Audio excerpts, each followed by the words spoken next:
Hi, I'm Alex. Normally my role at Duke Homestead is maintaining our grounds, historic buildings, and museum. Today we're doing something a little bit different that uses some skills from my past career. I was a chef for about a decade and worked at some amazing resorts and hotels around the country. We're going to see if I can use those skills from my past to bring some historic recipes to life.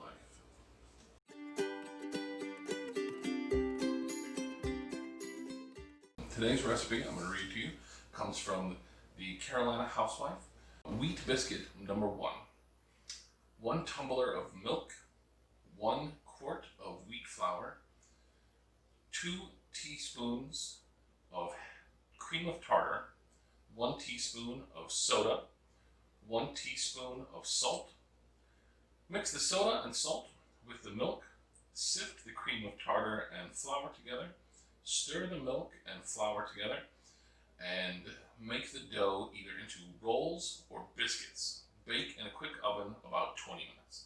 Now, a couple things about this that are kind of interesting for this recipe is quite often in some of these historic recipes, they won't give you kind of the time it takes for cooking. They'll often say cook until done, and that gets a little tricky, and we can talk about that some more in a little bit. It also gives pretty easy measurements for the dry ingredients for the flour. Classically, they're done by weight, and I can talk about that a little bit when I'm scaling that out too. But this is going to be a little bit different than what you think of as a modern biscuit. Big, fluffy, light. It's probably going to end up being a little bit denser than what you're maybe accustomed to. And we can talk about that a little as we evaluate the product as well. I have here a quart of flour. Now, normally for baking, particularly outside of North America, you'll go by weight. Weight tends to be a lot more accurate, particularly for baking for dry ingredients, because one of the things that throws them off is the moisture content of the flour. So the difference of the moisture content makes a huge difference in how much moisture it needs when you're adding your ingredients in, and therefore really changes how it's going to go. So into this flour, we're going to add the baking soda, our wet ingredients now. So it calls for a tumbler of milk. As far as I was able to research, a tumbler of milk is approximately a half a pint. So that's what we have here. We might need to play with that a little bit as we're going. So into that, we're going to add our salt and our cream of tartar. Now, the cream of tartar and the baking soda are going to have a little chemical reaction. And that's where we're going to get our leavening for this. So we'll mix this together. See, and this is where I suspected our dough is just a little bit dry. So I'm going to add just a little bit more milk into this.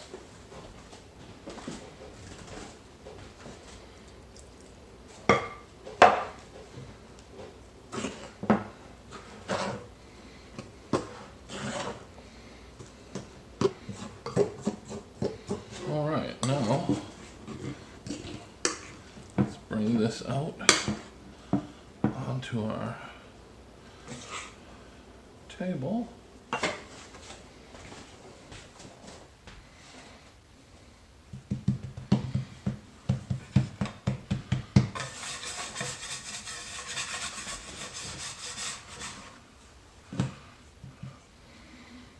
little bit of flour on top so that we can roll our biscuit out.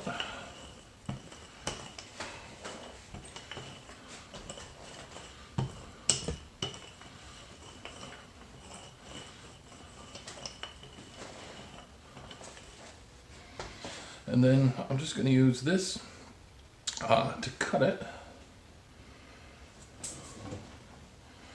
It gives us our nice biscuit shapes.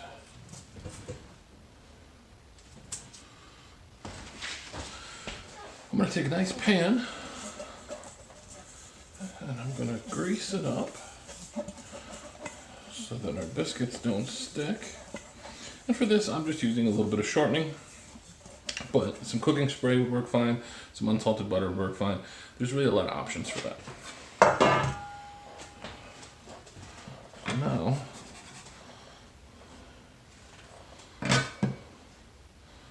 just going to form this biscuit up a little.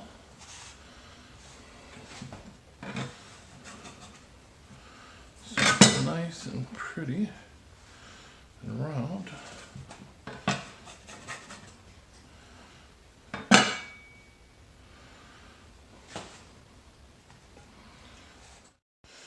So it calls for these biscuits to be baked in a quick oven, and I'm gonna call it today 400 degrees.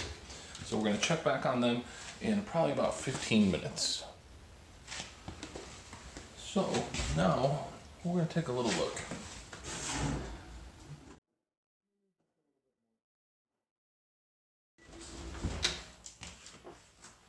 So we'll give them 5 more minutes. Let's give these biscuits another look. They're getting a little more color to them. And their bottoms are brown. So I think we're going to call these done.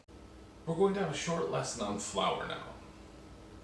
Modern white flour is made from only the endosperm of the wheat berry. During the milling process, it is refined and the 3 parts are separated: bran, germ, and the white flour. Unfortunately, when the bran and germ are taken from the endosperm, most of the nutrients are also taken away. This refinement became more commercially possible after wheat milling switched from stone grinding to a steel roller process. This not only has a nutritional effect, but also changes how the flour reacts in recipes. Organic whole wheat flour is similar to historic flour, but will still have some differences due to the modern milling process and differences in what type of wheat it is made from. Now let's take a look at these biscuits. They are a little bit denser than what you're used to. They definitely don't have the rise, they don't have the layers like you normally think of when you think of biscuits. And so I think that may be a little bit of a misconception when we think of like old-timey, like awesome biscuits. Let's try one. Flavor on them's good, but definitely not that light, fluffy, airy biscuit that we're used to.